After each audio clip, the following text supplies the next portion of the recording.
হ্যাঁ, এই বিষয়টিতে বেশ কিছুদিন ধরে আলাপ হচ্ছে। প্রথম আমার যতদূর মনে পড়ে, থাইল্যান্ডে থেকে এই ধরনের আইডিয়াটা প্রথম আসে। নিশ্চয়ই জাতিসংঘের মাধ্যমে এই ঘটনাটা ওখানে হয়েছিল। তার পরপরই জাতিসংঘের মহাসচিব এখানে আসলেন এবং উনি এই বিষয়টা তুললেন এবং তারপর থেকে এটা আলোচনায় আছে এবং কেউ কেউ বলছে যে এর মধ্যে যে মার্কিন কয়েকজন সিনিয়র কর্মকর্তা এসে গেলেন বাংলাদেশে, তারাও এই বিষয় নিয়ে আলাপ আলোচনা করছিলেন। যে তার মানে একটা দেখতে পাচ্ছি আমরা, যে কারা এটা করছেন সেটা দেখতে পাচ্ছি। সুতরাং আমাদের খুব চিন্তাভাবনা করে আগাতে হবে, এই সম্বন্ধে কোনো সন্দেহ নাই। শুধুমাত্র যদি জাতিসংঘ থাকতো তাহলে এক জিনিস হতো, কিন্তু যখনই অন্যান্য এখানে অ্যাক্টররা উপস্থিত হচ্ছেন তখন আমাদের সতর্কতা বাড়ানো দরকার। আচ্ছা, এখন এই যে শর্তের কথা আপনি বলছেন, অবশ্যই আমাদের পররাষ্ট্র সচিব, পররাষ্ট্র উপদেষ্টা যে কথাটি বলেছেন যে শর্ত সাপেক্ষে তারা এটাতে সম্মত হয়েছেন, তো সেইটা আমি মনে করি যে অবশ্যই শর্ত সাপেক্ষে হতে হবে, কিন্তু সেই শর্তগুলো কি সেটা আমাদের জানা দরকার ছিল, জানলে আমরা বুঝতে পারতাম। কিন্তু আমি যেটা মনে করি যে কি শর্ত হওয়া উচিত, কি শর্তে, আমিও মনে করি যে এটা আমাদের জন্য একটা সুযোগ তৈরি করতে পারে, কিন্তু সেই প্রত্যাবর্তনের ক্ষেত্রে বিভিন্ন ক্ষেত্রে সুযোগ তৈরি হতে পারে, কিন্তু সেই সুযোগ তৈরি হওয়ার জন্য আগে আমাদের নিজেদের নিরাপত্তা, আমাদের ঝুঁকি কমানো, এগুলোর বিষয় নিশ্চিত হতে হবে আগে, এবং সেই কারণে আগে শর্তগুলো দরকার। এই শর্তের মধ্যে প্রথম শর্ত হবে যে এখানে যা কিছু ঘটবে, এই করিডোর দিয়ে যা কিছু ঢুকবে, যে মানুষজন যারা যাওয়া আসা করবে, কোথা থেকে কোথায় যাবে, কোন এই করিডোরের ঠিক সুনির্দিষ্ট অবস্থানটা কি, সেগুলো সব নির্ধারণ করবে বাংলাদেশ। সিল্কোর সিল্ক অ্যান্ড শাইন, যাতে আছে আর্গান অয়েল ও ওট প্রোটিনের গুডনেস, যা আপনার চুলকে রাখে হেলদি অ্যান্ড শাইনিং। বাংলাদেশের পুরো জ্ঞাতার্থে থাকবে, পুরো জ্ঞানের মধ্যে থাকবে যে কোথায় কি হচ্ছে, একেবারে প্রত্যেকটা বিষয়ে বাংলাদেশের কমপ্লিট ইনফরমেশন থাকতে হবে, এবং ওখানে কিভাবে কি হবে বাংলাদেশ যদি বলে যে না, তাহলে সেটা হবে না, পুরো নিয়ন্ত্রণ থাকতে হবে। সেইটাই যদি এই দুটো শর্ত, যে সম্পূর্ণ তথ্য এবং সম্পূর্ণ নিয়ন্ত্রণ বাংলাদেশের হাতে যদি থাকে, তবেই মাত্র বাংলাদেশ আগানোর কথা চিন্তা করতে পারবে।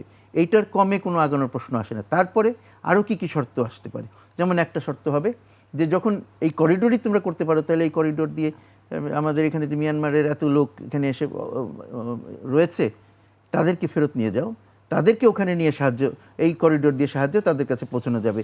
ওখানে তো ইতিমধ্যে আগের থেকেই রোহিঙ্গা আরও আছে, তাদেরকেও সাহায্য করা হবে বলা হচ্ছে এই করিডোরের মাধ্যমে।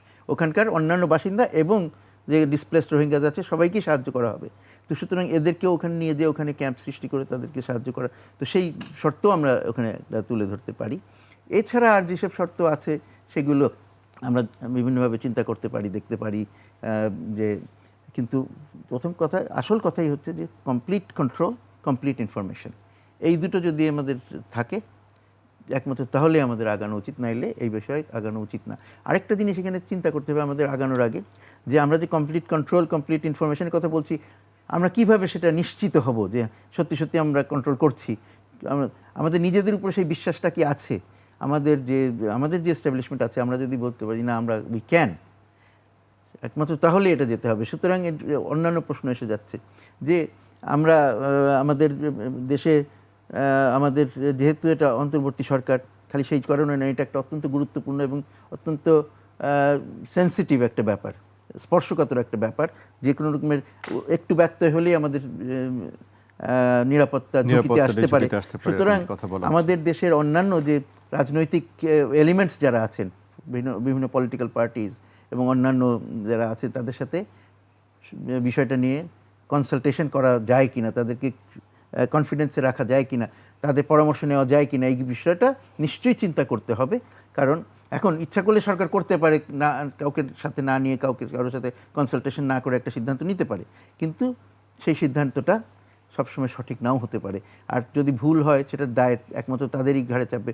আর যদি সবাইকে নিয়ে করা যায়, তাহলে দায়টাও শেয়ার্ড হবে, সেটা একটা বিষয়। আরেকটি বিষয় আমার মনে হয় যে খেয়াল রাখা দরকার, যে যার সাথে যেই চুক্তি আমরা করি, আমরা খুব কনফিডেন্টলি একটা করে ফেললাম, কিন্তু এটার যারা প্রভাবিত হতে পারে, যেমন আমাদের প্রতিবেশী রাষ্ট্রসমূহ, যাদের ওইখানে মিয়ানমারে বিভিন্ন স্বার্থ আছে, খালি প্রতিবেশী না, একটু দূর প্রতিবেশী হতেও পারে, আমাদের যেমন ভারত, চীন, জাপান, রাশিয়া, যারা এখানে করে, যাদের সাথে আমাদেরও বড় বড় সহযোগিতামূলক জি। প্রকল্প আছে, তাদের সবাইকেও আমরা ইয়েতে কি বলে বিষয়ে অবগত রাখবো কিনা সেটাও আমাদের চিন্তা করা দরকার। কারণ এইটা দুইটা কারণে অবগত রাখা। একটা হলো যে যেহেতু তাদের সাথে আমাদের অনেক কমন বিষয় আছে, স্বার্থ আছে, যেটা দুই দেশের মানে আমাদের দুইজনের জন্যই গুরুত্বপূর্ণ, একসাথে আমরা সহযোগিতা করি অনেক প্রকল্পে। সুতরাং তাদের যাতে কোনো রকমের ক্ষতি না হয়, ক্ষতি বৃদ্ধি না হয়, সেটাও আমাদের খেয়াল রাখার চেষ্টা করতে হবে, সেটা একটা। আরেকটা হলো যে তারা আমাদেরকে বিভিন্ন বিষয়ে হয়তোবা আমরা জানি না এমন কিছু ইনফরমেশন, এমন কিছু পরামর্শ তারা আমাদেরকে দিতে পারে। জি।